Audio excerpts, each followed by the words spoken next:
Bonjour, bienvenue dans le petit journal. Tomorrowland Winter a tenu ses promesses. Nous avons rencontré différents acteurs de l'événement. Tout d'abord, James, le sculpteur qui a réalisé la scène Le Crystal Garden. Cette année encore, les sculpteurs de Tomorrowland ont eu fort à faire pour réaliser la nouvelle scène du Champ de Bise. En effet, le défi technique était de taille pour construire cette structure de plusieurs mètres de haut à 2100 mètres d'altitude. Les dessinateurs de Tomorrowland sont très talentueux. Ils nous ont conduit un petit projet très impressionnant pour cette année. Et impressionnant visuellement et puis pour moi également en termes de réalisation de chantier, il y a un petit défi derrière nous. Un tel chantier ne s'improvise pas. De longues mises au point ont été nécessaires afin de rendre l'œuvre réalisable. Ouais, il y a un gros travail déjà avant d'être sur le terrain de coordination dans les bureaux. Donc les dessinateurs de Tomorrowland, eux, ont toujours de grandes idées. Avec moi, on essaye de tempérer un petit peu, de regarder le côté technique, la mise en œuvre.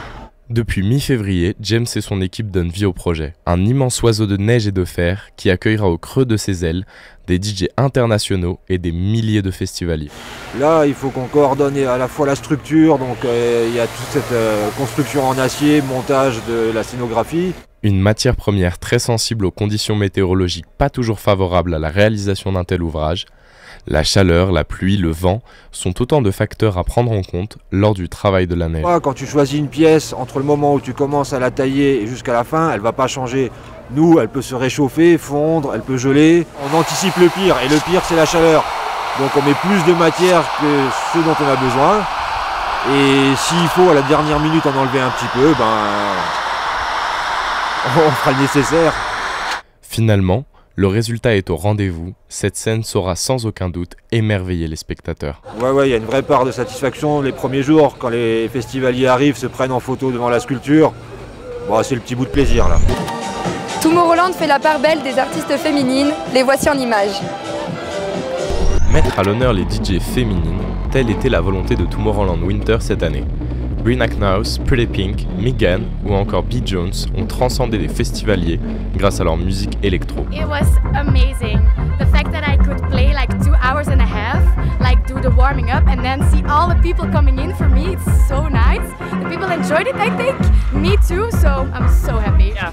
I'm happy what I'm doing and I'm seeing like a good answer, the feedback, so I'm happy. Milieu autrefois très masculin, les femmes ont su faire leur place sur les scènes de Tomorrowland Winter, mais aussi du monde entier. Back in the days, it was like when I remember there were not much female DJs. Now, in our days, there's more coming up. Position for women in a lot industry is not easy, yeah.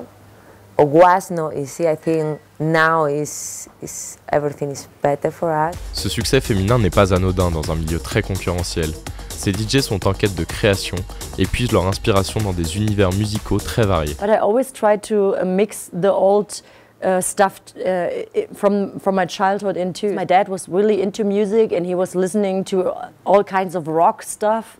He was listening to Rolling Stones and Nirvana, like your shirt. So I always try to make edits out of this too. The thing that my dad have in common is our genre, like tech house. We love to play it in our home. Our special artist is Arbat and we love to watch them together. Une grande diversité d'artistes et des scènes féeriques, c'est la signature de Tomorrowland Winter qui attire un public venu du monde entier. Yeah, I always feel like when I came here the first time, it was like it's a little Disney world for grown people. Just look to the crowd, connect with the crowd. Sometimes I think to play music is like one meditation. I love this place because it's such a beautiful view and the beautiful energy. I really love to come back always. Au revoir et à bientôt dans un prochain petit journal.